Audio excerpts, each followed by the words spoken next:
Same. Okay. Hello, everybody. Good evening. Namaste. I'm just checking if you are able to see us, view us. Just let us know. We are live on all three platforms. One is the LinkedIn, Facebook, as well as on YouTube.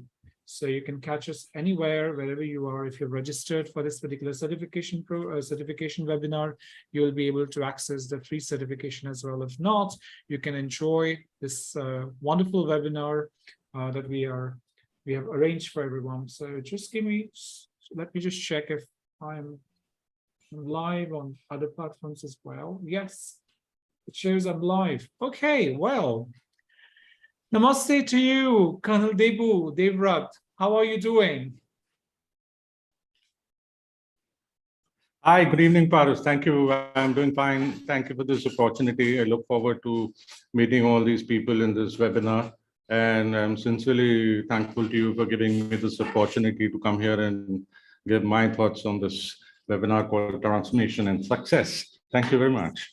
Thank you so much once again. And I really like this topic. Was very exciting because, you know, Matrix as an organization believes in inspire self, empower others, and transform generations. So I think looks like it's a great topic for many people who are watching to see the transformation of your journey, would like to know as well. But before that, let me just introduce to everybody. I know you so very well, but so it's not just, we call him Colonel Devo, it's Colonel Devrat Page, and he is a retired army officer from Armored Corps, the erstwhile Indian Cavalry now, called Mechanized Forces. He has been an assessor and human personality evaluator in services selection boards of the Indian Army Forces, and tasked to select potential officers for Indian Army, Navy, and Air Force. He has done his doctorate in psychology. He is an ICF PCC certified coach, and he loves deep sea diving and touring on motorcycle. That's one of his favorite ones, and he gives amazing poses on the Instagram. So we all love him for the same. So, so I invite Colonel Devrat Page to come on, come on this platform, and I share my gratitude to you for helping us with your story. So over to you, Colonel Debu. You're on mute, Colonel Debu. Yeah, you're on mute. Thank you, Paras. Thank you very much. Good evening, ladies and gentlemen. It's nice to have an opportunity to interact with you. Most of you I don't know, but today, firstly, before I begin, I would just like to thank Paras to give me this opportunity to come and talk on his platform, Matrix. And my sincere thanks, Paras, because in my journey of transformation, you are the catalyst.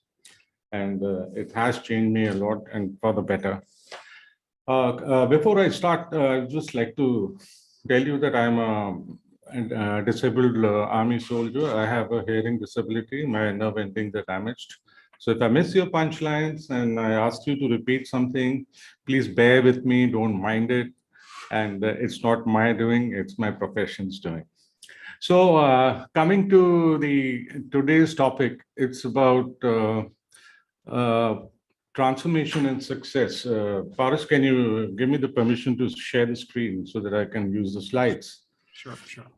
So, yes, over to you. Yes. Today, I'm going to talk about transformation and success, which is basically related to my life. And it is about,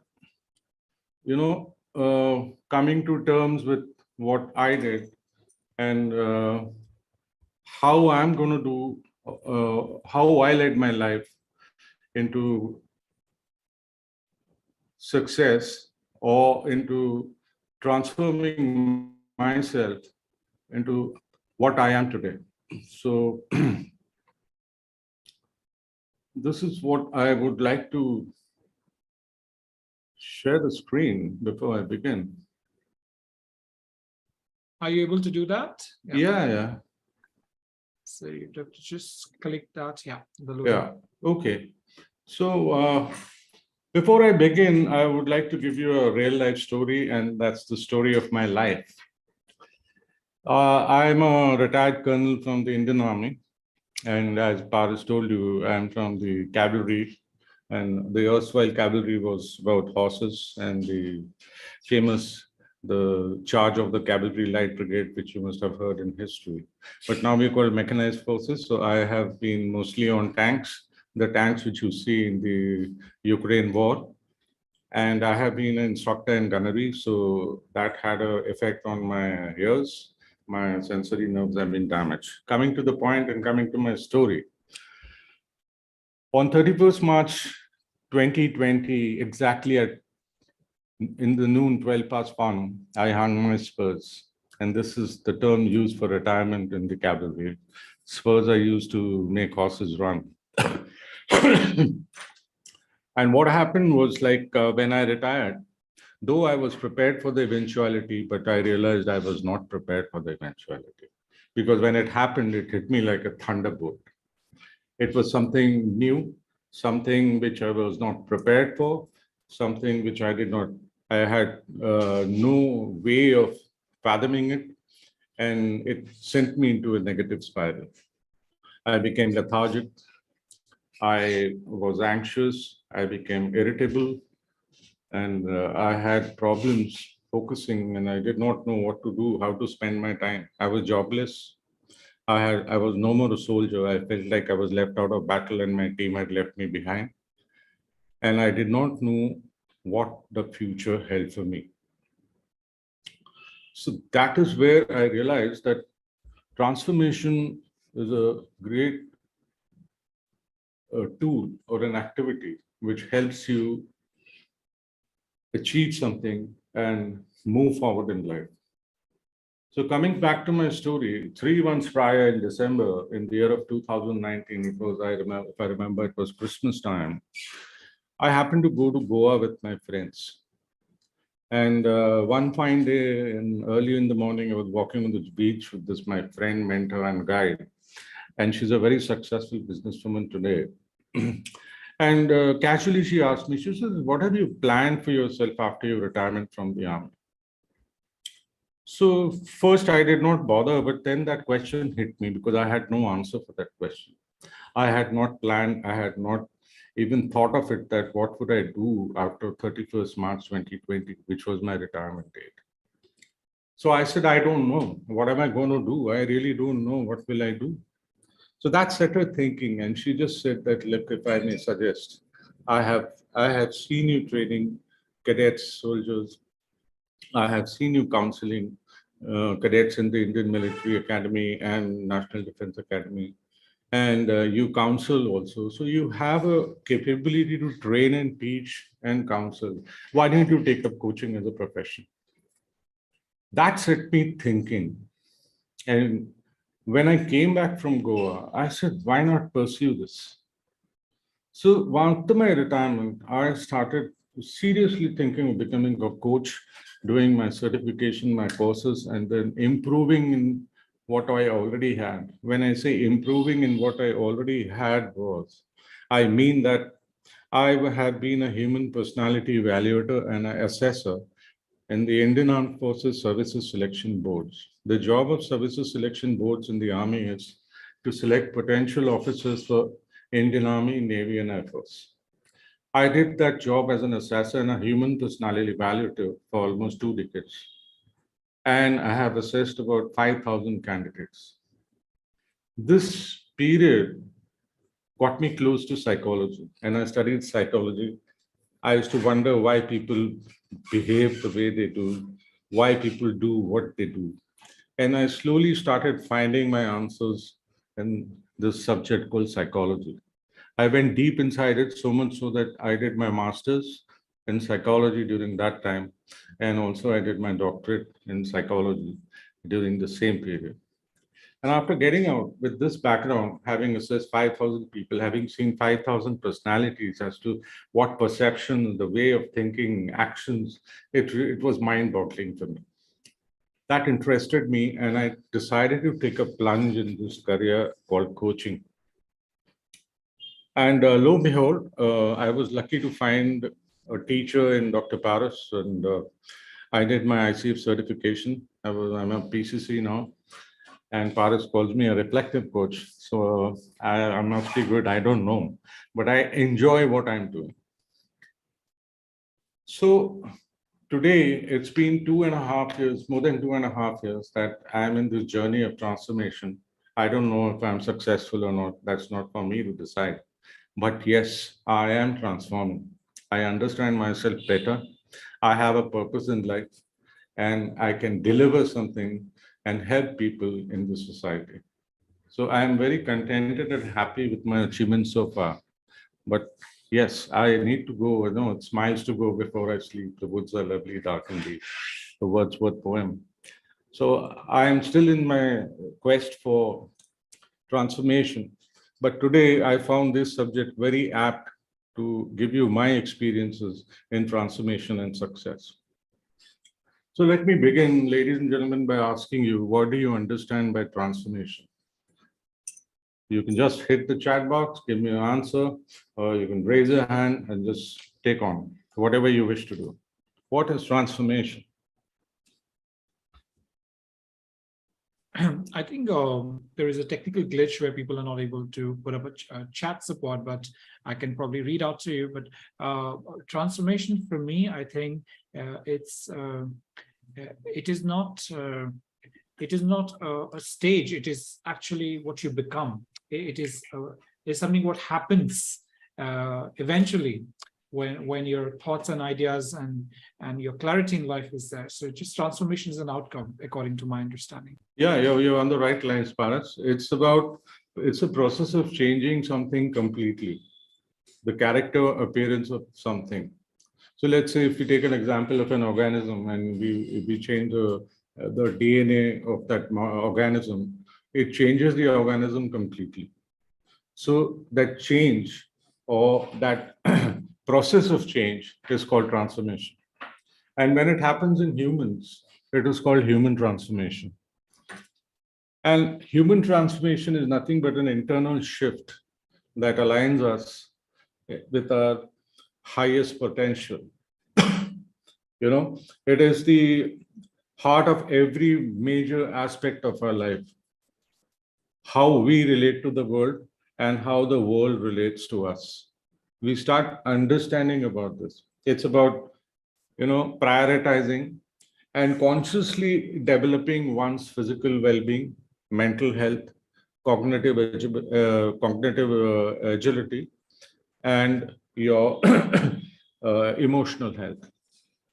So when you're transforming, you're making a conscious effort to change all this. Your mental and physical health, cognitive agility, you're handling your emotions. And this happens only if you're willing to change. Like the famous psychologist Carl Jung has said, that he says about transformation that we cannot change anything unless we accept it. So, sorry, we have to be prepared to accept that phase of change. And why we don't change, why don't we transform, is because there is a big thing called as comfort zone, which I'll come to it as late. So it is about transformation is about, getting closer to authentic self, getting to understand yourself. It is about purpose, clarity, passion. And it is about, getting to know your purpose in life. It is about getting out of comfort zone and doing something to transform so that you know your purpose of life, you have a new outcome and you pursue that outcome. So transformation is a very systematic process, and it is actually beneficial to anybody who's willing to come out of his comfort zone. So let's see, as I said, transformation is the process of changing completely the character and appearance of something. It's getting closer to authentic self, becoming more aligned with the person that you want to become. And the transformation or any aspect of growth lies outside the comfort zone. Incidentally, coaching is a great tool in enabling transformation. When you partner with a coach, you get to understand yourself. I will reveal this later in this webinar today, and you'll gradually understand how this transformation fits in our growth. Right? Now let's talk about the comfort zone. Now this is a diagram, and there are two psychologists, Ryan and Markova. They have defined comfort zone into three phases. The first is the comfort zone, second is the stress zone, and third is the panic zone. So if you see this diagram, the comfort zone is where no learning takes place. You are where you are. You feel safe and in control, but there is no growth. And then when you try to get out of the comfort zone, there's a zone called the fear zone. You're affected by others' opinions. You start finding excuses for not doing something. And there is lack of self-confidence. So you come into the fear zone and you get back to comfort zone. So this is because of your mental blocks. Quickly, I'll cover three types of mental blocks. The first one is that, oh, this is not for me. So let's say if somebody's got a fear of water and I tell him, okay, you have to learn swimming. Oh, no. I can't do it. It's not for me. This is a mental block which is extrinsic. But the intrinsic reason, he may know that, yes, he needs to learn swimming because it's related to something in his life. The second block is no, swimming. This is not a kind of activity for guys like me. So it's like, I'm not one of those who fits into this. For example, if I were to tell you that you have to learn singing, oh, no, I got a bad voice, I can't. And third block is that you want to do it, but you don't want to do it. You keep on procrastinating. Now, if you're successful in coming out of these two zones, you get into the stress zone. That is the learning zone. You start dealing with challenges and problems. You take the first step. Then you acquire new skills. And then you extend the comfort zone because now you're comfortable learning and you're comfortable experimenting and trying out new things in your life. And lastly, when you start learning and when you gain little confidence, you start going into your growth zone. That is, you have found a purpose in your life. You want to live the dreams which you desire, and you want to set some new smart goals, and you want to realize your aspirations. Simply said, you want to live the life in your own way. So let's see how this operates. This is the Yorkies and Dodson's law. Yorkies and Dodson were two psychologists, and they found a law, they devised a law which is very empirical. And this was in 1908. Now, simply said, this law states that arousals are related to performance. If you have high level of arousal, your performance increases. But if you have low level of arousal, your performance decreases. But that is only up to a particular level. If you see the curve, on the x-axis, you have the performance. And on the y-axis, you have this disorders like anxiety, stress, and depression. So when you start, you have increased tension, but your arousal levels are low. So there is boredom. When you reach the optimal level, the arousal is equal to your performance. That means they are in sync with each other and your performance levels go up. But moment the level of arousal increases, there's a decrease in performance, there's panic, and you become highly anxious.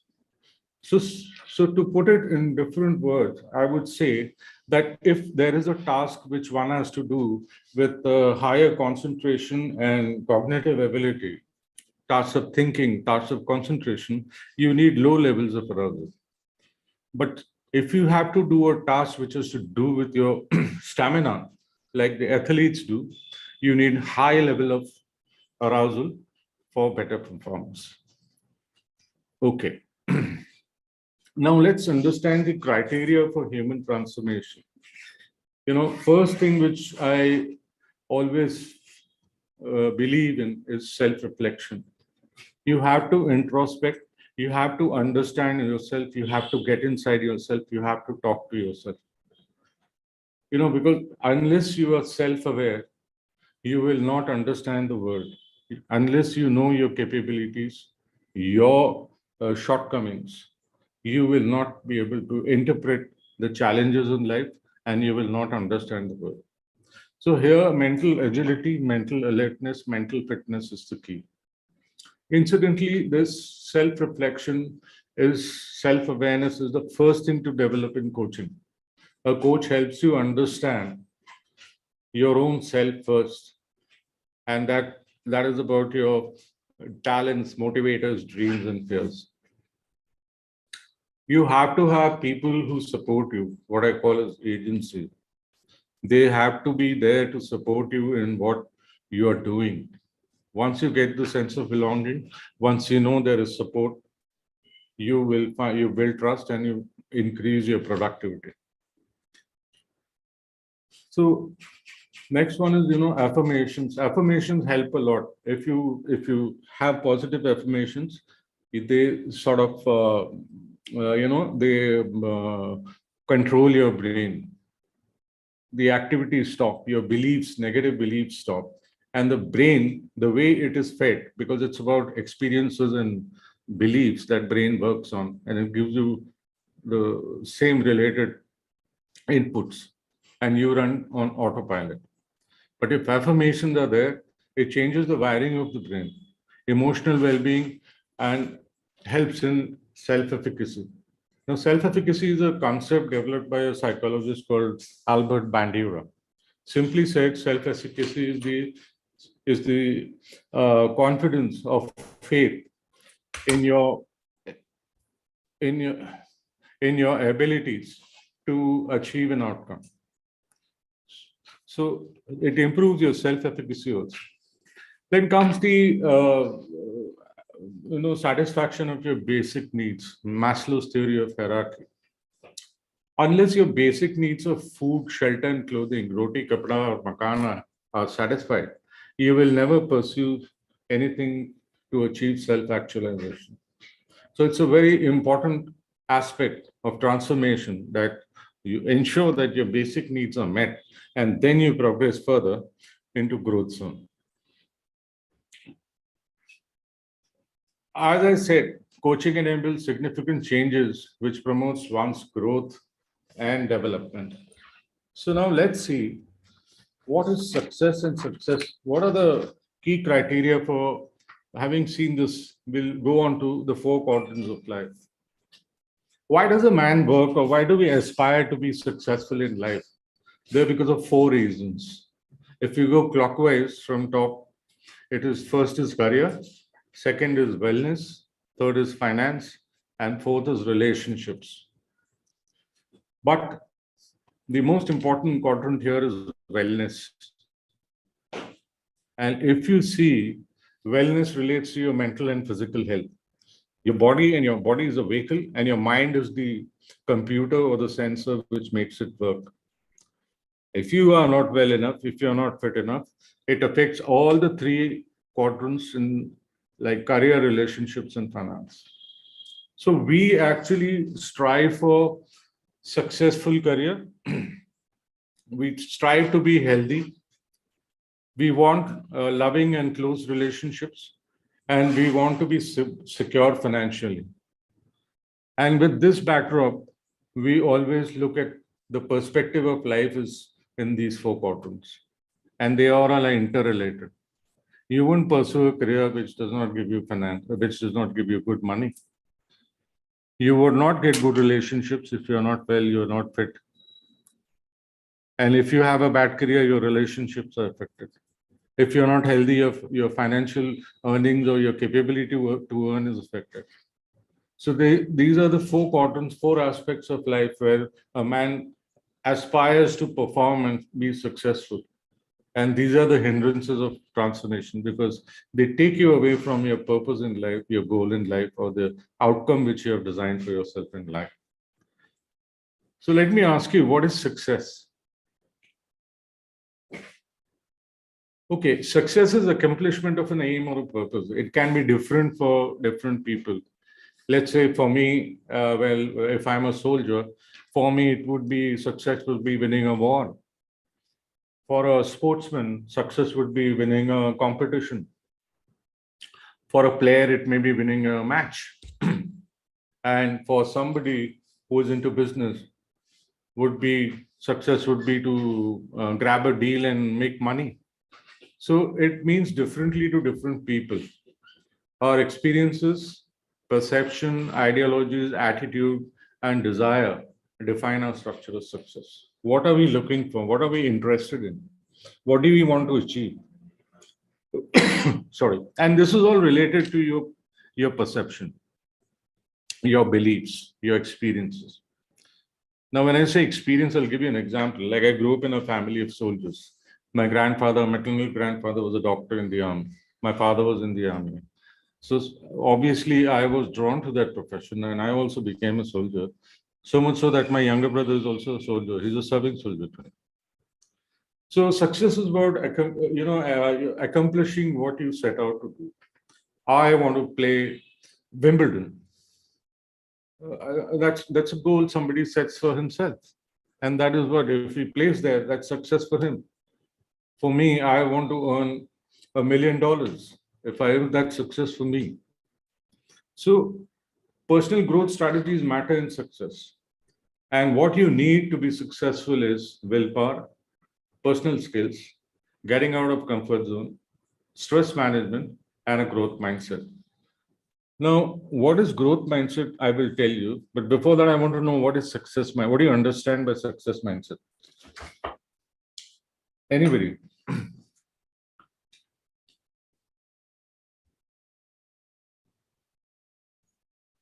Right. Success mindset basically allows us to see gives us the flexibility to see different possibilities of achieving our desired outcome, right? It gives you the strategy or it gives you a way to achieve our aim despite all odds.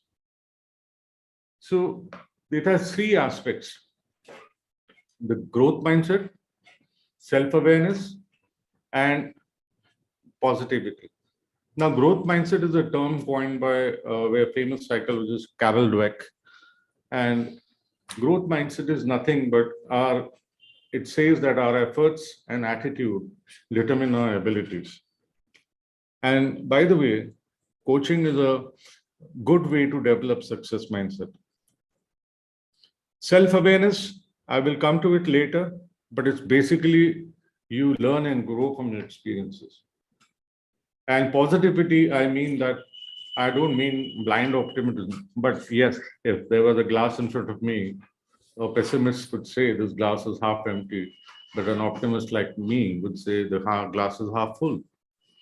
So you have to go with the mindset and believe that there must be something good in every situation, every challenge, every problem. Look for the good side or the positive side. Incidentally, this growth mindset is the most common psychological trait in all successful people. Why they are different from normal people is because they don't see problems as problems. They see them as challenges. And they go around searching strategies to, overcome that challenge. They're creative, they're proactive, they're optimistic. So how do you get a success mindset? Is with passion, learning, tackling problems or challenges, which leads to desired outcomes. Right? So let's see. Now, what can we do to achieve a good success mindset? What are the ingredients? As I said earlier, in this transformation, prepare for change. Change is inevitable. Over time, everything changes. And unless you adapt yourself to change, you will lose it because you will not be able to keep pace with life. You will stagnate and die. The purpose of our life should be growth. It can be mental growth, physical growth, or it can be professional growth, spiritual growth, but growth has to be there, and growth comes from learning. To succeed and transform, one has to believe in the abundance mentality. You have to psych your brain to believe that there are enough resources, money, relationships, and opportunities in this world for everyone. There's no deficiency of anything. It's just the issue of you stepping out and trying to achieve what you want to achieve. When you set a goal, please work out on a long-term vision, because the journey is difficult. It amounts to changing your habits, and simply said, to achieve something, you have to forego something, or you have to forfeit something. So then it becomes difficult to keep your focus and go on that track and chasing your desired outcome. So have a long-term vision, divided into short-term goals. Once you start snowballing, you'll automatically gather speed like a snowball. Learning mentality. Learning is an important aspect in life. It is a never-ending activity. And if you indulge in learning new skills, knowledge, or any other technology, it is going to benefit you. So you have to set out time for this learning. As I said, positivity, again, be optimistic. Then most important is, all of us have a consumer mindset. Like, let's say if somebody were to offer me running shoes, like Nike or Adidas, I'll head for it. But that person, why did he make it big? Because he had a producer mentality. You need to have a producer mentality. You have to have the mentality to give value to society. That helps you succeed. So have a producer mindset, not a consumer mindset. Passion is another important thing. There is fire, but no passion. You want to become CEO of a company. That's your desire, but there's no passion to work, to climb the ladder. Magic does not happen. So you have to have passion in what you do. Treat problems as challenges. There's a very simple way. Oh, I got a problem. No, this is a challenge. Let's see. And the best way to face challenges and learning to face challenges are playing sports. Play a game, you'll understand, you work strategies, use new moves, and you win. And it's very rewarding. Your body is your vehicle, your mind is your computer. So please exercise and maintain good health. Lastly, be like an arrow. Search for targets. Nothing will come to you easily. You have to go out there and search for things. And that is what is the most important ingredient of success mindset. Right. So now let me ask you a question.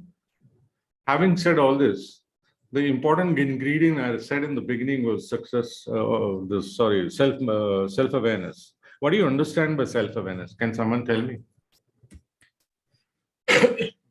I think self-awareness is just becoming more mindful and reflective about yourself, about environment, about the surrounding, and also being in the space of knowing. Right. Thank you, Paris. You're on the right line. Yeah, basically, self-awareness is a conscious awareness of one's own character and feelings. It involves being aware of one's traits, behaviors, and feelings. Once you understand why you behave the way you behave, or why are these thoughts coming to you, or why are you getting these feelings? It's being mindful of your traits, your behaviors, your feelings. And it is a psychological state in which oneself or your own self becomes the focus of attention. You are constantly observing yourself, noticing yourself. You're aware of yourself, and you're, evaluating yourself, your thoughts, emotions, actions, feelings, behavior. The more you do it, the more self-aware you become. It comes with practice. In self-concept, self-awareness is the first component to emerge. So we'll not go into self-concept. I'll do it in some other time. And what is best, unless you don't understand yourself, how will you understand others? So it's better to begin with your own self, understand your own self, so that you can effectively communicate and relate with others. What are the ways to increase your self-awareness? You can do meditation. You can do self-reflection, that is introspection. You can do journaling, write down your activities. And the journaling is one of my favorite activities. I count the nows in my day. During the day of a 24-hour cycle, like in the army, I used to divide it into 3 quarters, each quarter of 8 hours. So it used to be like 8 hours of work, 8 hours of physical activity and entertainment and studies, 8 hours of sleep. And why I say 8 hours of sleep? Because the army routine or the soldiering is so rigorous that if your body is not relaxed, if you deprive sleep, there can be fatal accidents, even death. So that is why we used to grab time to, if I get, for example, at night I sleep for 6 hours, I would grab 2 hours and during the day somewhere sleep under a tree or get inside under the tank or something, but that body needs that. So coming to this point of journaling, what I used to do is in those 16 hours, I used to count the nows. When did I feel happy? Why did I feel happy? Just you keep a small notebook and count the nows. When you become aware of those nows, you will be surprised over a week or a fortnight, those number of nows increase because your self-awareness is increased. A very interesting exercise and a very effective exercise. Try it out in your time. Okay, and then lastly, it makes us proactive. Since we know ourselves, we know how we're going to react in certain situations. So we become proactive. We have, if our self-confidence increases, and then it helps in practicing self-control. Now, what is self-control? You'll ask me, what do you mean by self-control? So self-control is basically, there are 3 aspects to self-control. It is your impulse control, it's your emotional control, and it's your movement control. So the best example of self-control I can give you is children. Impulse control. You give a child an ice cream and he says, wow, this is, I like it. Why did I want that bigger one? Why did you give me the small one? Impulse. Emotional control. You are angry, you're fearful, you're irritated, but yet you appear calm. You are controlling your emotions. You're not displaying them. There are people who start shouting, throwing things, start abusing. This self-control helps you control that. Movement control is your body. People, when they get irritated, when they're fearful, when they're angry, they start beating, they start throwing, like it become physical. So this is a very, very important attribute of one's personality. So if you can practice self-control, it will boost creativity and it will boost productivity also. Right? With me so far? Absolutely. Thank you. So let's go ahead and find out as to how can we improve or get benefited by self-awareness. As I said just now, it makes us proactive. It also encourages positive development. There is optimism. And there is a belief of optimism that, yes, this is possible. We understand the perspective of others because we understand ourselves. We have done a study of ourselves. Swami Vivekananda has said that if you don't talk to yourself during the day, you are missing out the most important person in your life. You have to connect with your inner self, which I call the core. I told you about self-control. When you're aware of your emotion, thoughts, and actions, you are careful and you remain calm and composed. your self-esteem increases, creativity increases, productivity increases, you're good at decision making, and of course, your self-confidence goes up. Let me tell you, related in army parlance, if you don't have self-confidence, you will never take the initiative. So if self-confidence is, for example, believing that I can do it, initiative is taking the first step. I will go and going. I can go and jump from this cliff. I can do it. Initiative would be to climb the cliff and be prepared to jump. So initiative comes only with self-confidence. And you need courage. Let me tell you, it's not simple. You need courage to transform.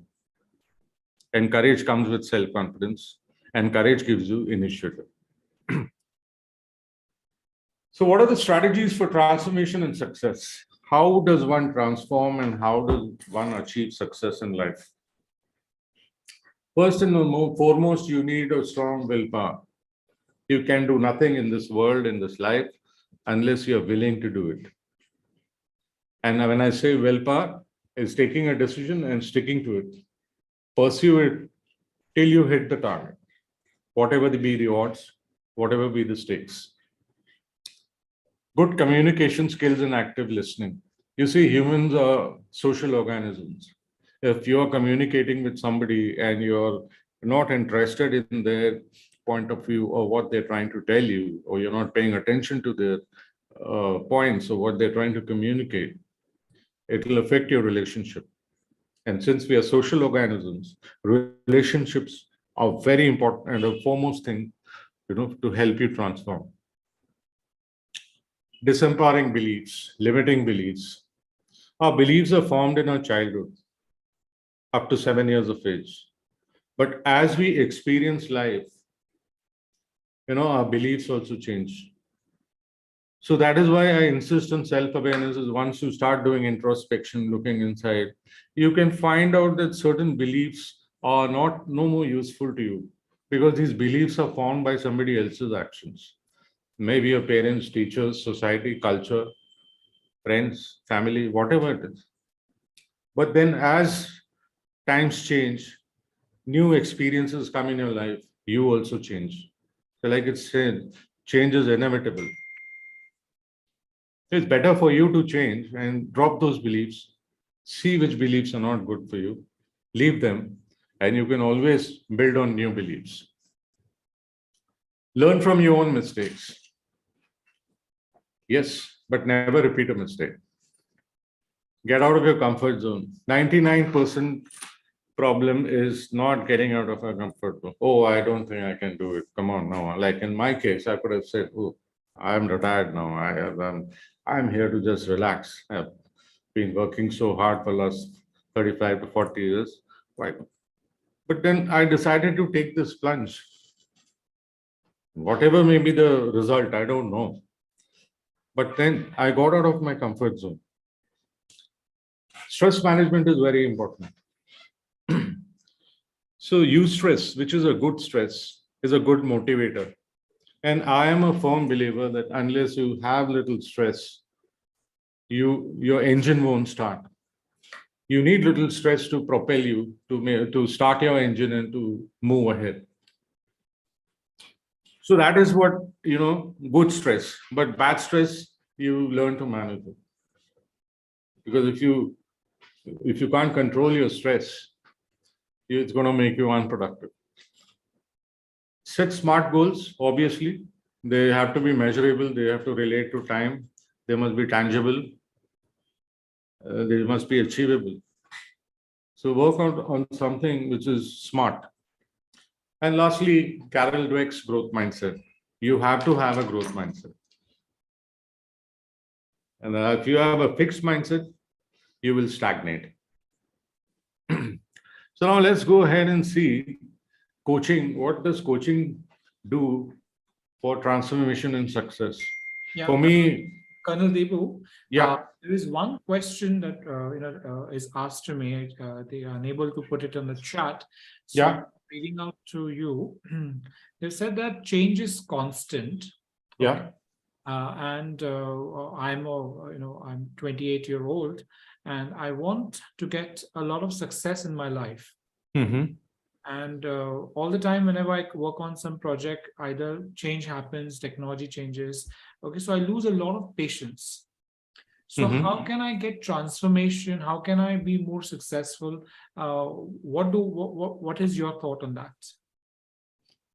Okay, so as I understand, his question is like when I want to be successful, the situation changes, right? Yeah, the technology is changing, so there's a lot of disappointment. Yeah. So the first thing is, as I said, change is inevitable. You have to have a contingency plan if you want to achieve success. There is path A and path B.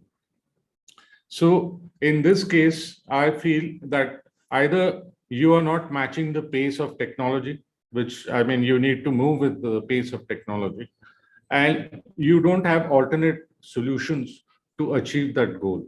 So probably what you call technology, maybe I feel it can be lack of skills, or it can be lack of proper implementation of those technological skills which you have. So you have to do an introspection. It cannot be that old medicines don't work. They will work, but then there has to be an action plan. You have to have contingencies. If I fail on path A, what are the options I have? How can I progress? That is what was I talking about, growth mindset.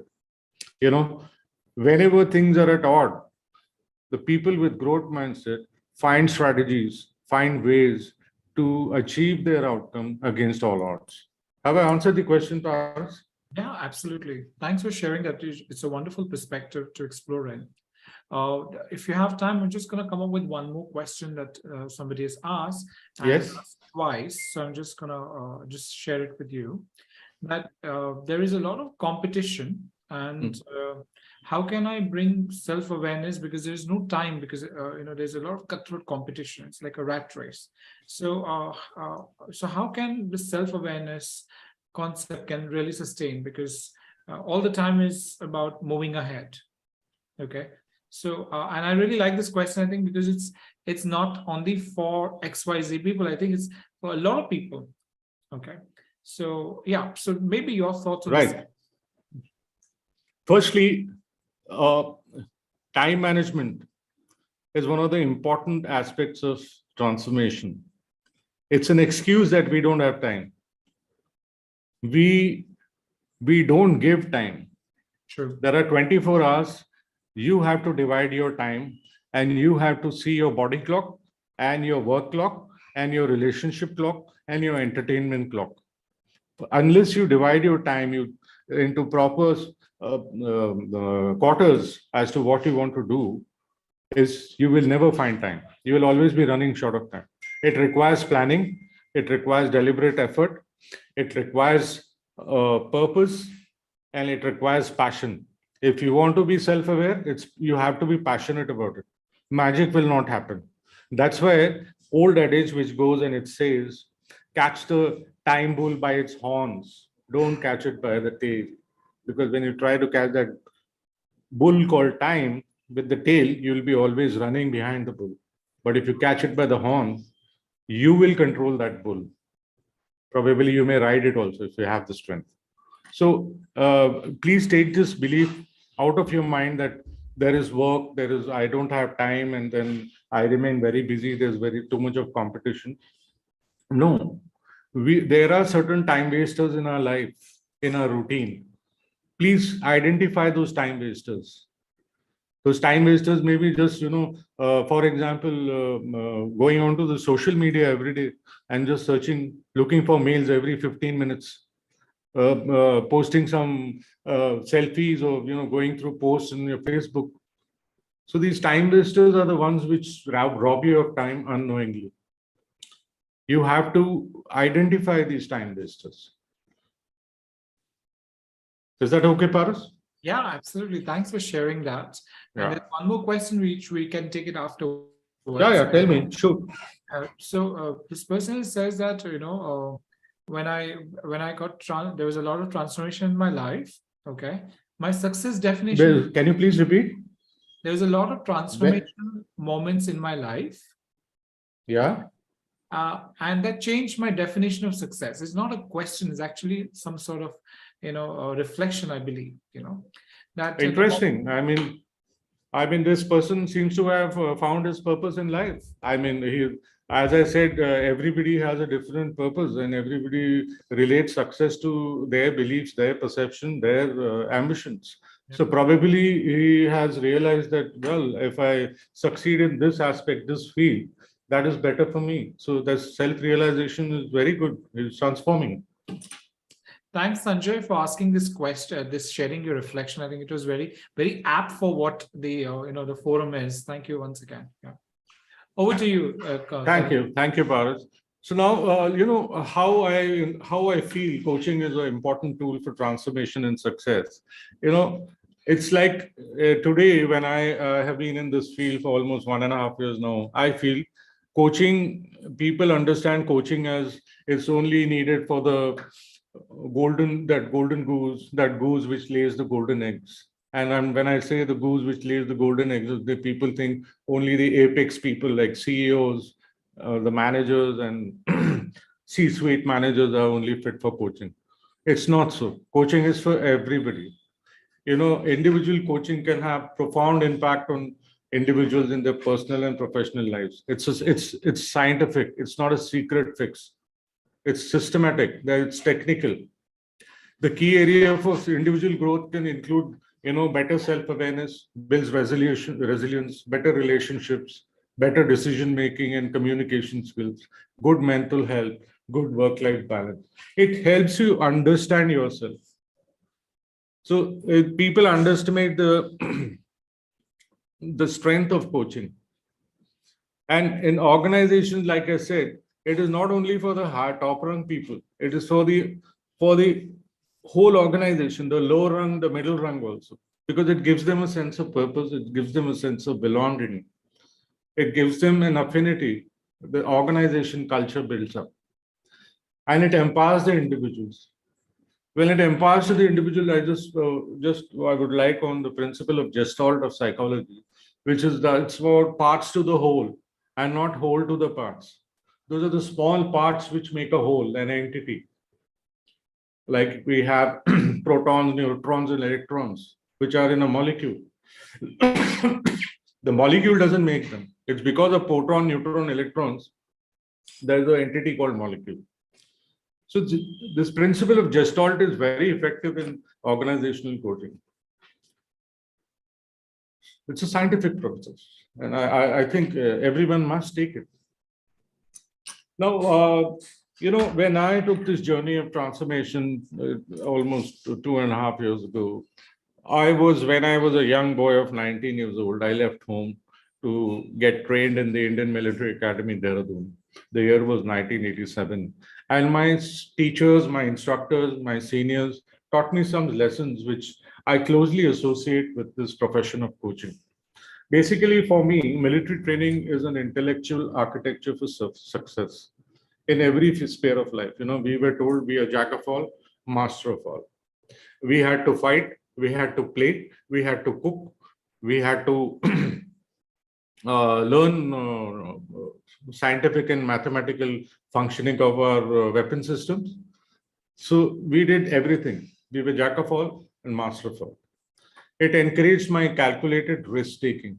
Remember, in soldiering, there are no runners up. We have to win every damn competition, every damn war, because it's winner takes it all. In war, there's no runner up. Either you are dead or you are a winner. So, one can it built my resilience. I had better relations because every time I was hobnobbing, rubbing my shoulders with soldiers, with officers, with peers, juniors. It's all about man management. And then it develops a capacity for critical analysis, like, whoa, what happens if I'm shot? Who will take my place in this war? So you are always prepared for a contingency. You know that it's not going to be easy for you in life. So you have a contingency plan. You're prepared for the worst. You're prepared for the ultimate outcome, can be death, can be anything. So from this, my key takeaways and the military lessons which I would like all the coaches to adopt is discipline and self-control. First one, discipline is, obedience of some rules or regulations. If you have to exercise in the morning at 5 o'clock, there's no question you can sleep after even 2 minutes past 5. Self-control, I have told you, impulse control, moment control, emotional control. If you're in control of your impulses, if you're in control of your emotions, if you're control of your body movements, you will succeed. Your personality will change. You will react differently and positively in all the situations and all challenges that life throws to you. Make excellence as a habit. You have to pursue excellence. We were like, if we were given a task, if there was a competition, we were in pursuit of excellence. There was nothing half-heartedly done or nothing which was just casually done. We had to give in 100%. Same goes for coaching. There is no I in teamwork. If my team of 15 men won a competition, let's say a firing competition, it was we who won. The Delta team won. It was not that I, as Debu Page, because I was the leader, I won. No, because of their efforts, Delta team won that firing competition. So it's not I in teamwork, it is coach and client. Then preparedness is a responsibility. Before every session, you have to have a very relaxed state of mind. Let me give you an example here. When I was an assessor, when I used to assess human personality assessor in the Indian Army, let's say in the morning I get up and I have a brawl with my wife, or I have a difference of opinion with somebody on my way. We were asked to inform a senior coach that, look, in the morning this has happened. I will not be able to assess a batch today. They used to give us that day. They used to write us off. They used to send us back home, because what we did was psychological assessment. And moment, if I'm not focused, I'm not ready, it'll be a biased and subjective assessment where somebody's fate can be written. If he was to succeed as an officer, because of my subjectivity, he would have lost that opportunity. So prepare yourself before a session. There are going to be no emails, no phones, no irritated discussions, no disturbance of your feelings and emotions. So that is very important. It's within this preparedness is the gap between success and failure. If you're not prepared, you'll fail.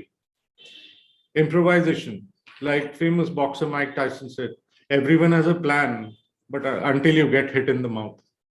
So you have to have options. Yeah, what if I fail? What is going to happen? What if I've taken this step? What if my business sinks? What do I do? There has to be an alternative to it.